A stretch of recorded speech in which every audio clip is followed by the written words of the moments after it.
review this morning about the trial of your faith. In 1 Peter 1 verse 7 it says, the trial of your faith being much more precious than gold that perisheth, though it be tried with fire, might be found unto the praise and honor and glory at the appearing of Jesus Christ. Amen. So I did a trade many years ago as a millwright. And when I did my trade as a millwright, I had to go for a trade test in Pretoria at Williefontein that time.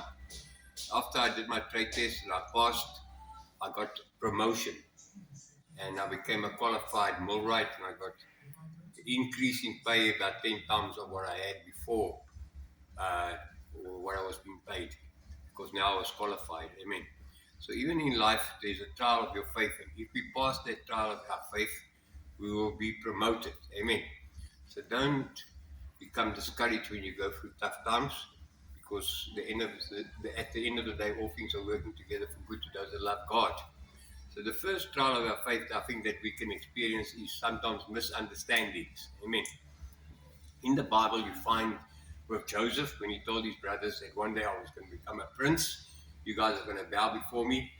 They misunderstood what he said, and they were angry at him. They hated on him. They despised him just because there was like a misunderstanding. Amen. Then we carry on many other people in the Bible, David and Saul. Saul thought David wanted to destroy him, even though David actually worked on behalf of Saul and was a blessing to Saul. And he fought all the battles of Saul in wartime. Amen. So often there's misunderstandings. People think your motives are wrong. And especially if you think of Jesus, many of the Pharisees, the Sadducees, misunderstood what he said, because he was speaking a spiritual language and they were thinking in the natural. And that's why we need to be born again to understand the spiritual world. Amen. But they misunderstood him, and they actually crucified him eventually because of misunderstanding him when he said, me and my Father, we are one.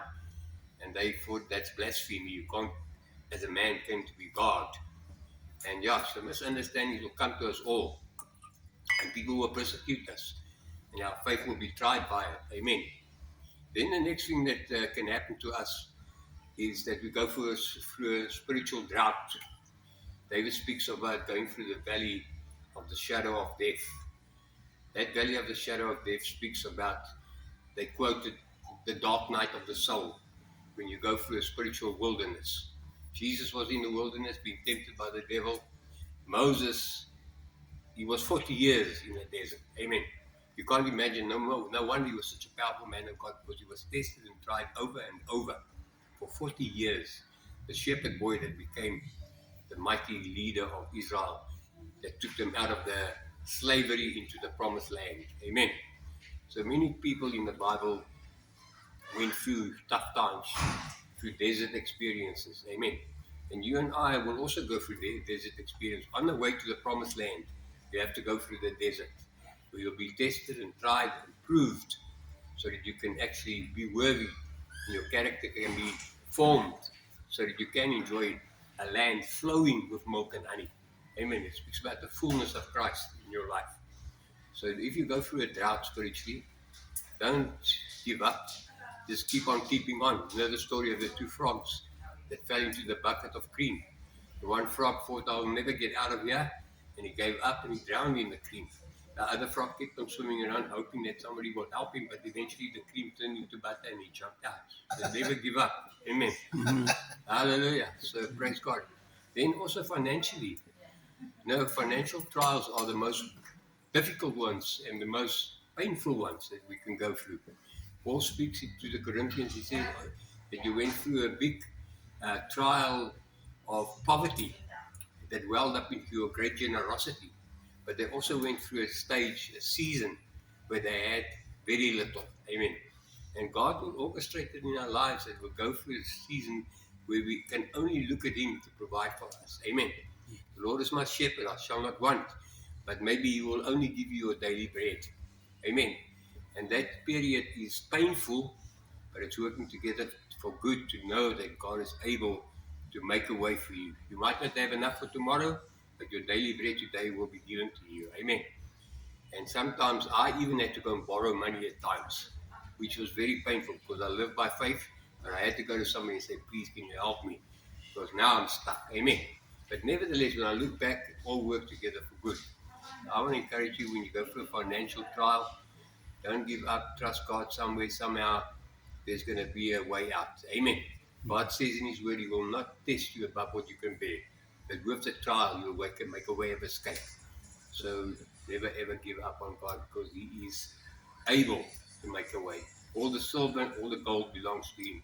All the cattle on 1,000 years hills belong to Him. Amen. So the Bible says He's able to do exceedingly abundantly above all we can ask or think. So God will make a way for you and for me. Amen.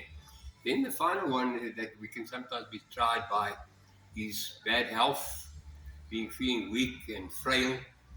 But even that, God is allowing so that we can trust Him to heal our bodies. Amen. Many men in the Bible went through trials related to their health. Amen. Many missionaries that I've heard of, C.T. Studd, that was working in Africa, apparently half the time he was half sick, but it worked together for his good, because eventually this mighty man of God came out of it all. Amen.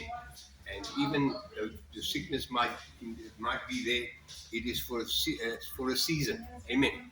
And as the character of God and the nature of God is formed in us, it pushes out all that evil nature that's connected to disease. That's why the Bible says in Isaiah, your healing will break forth suddenly. Amen.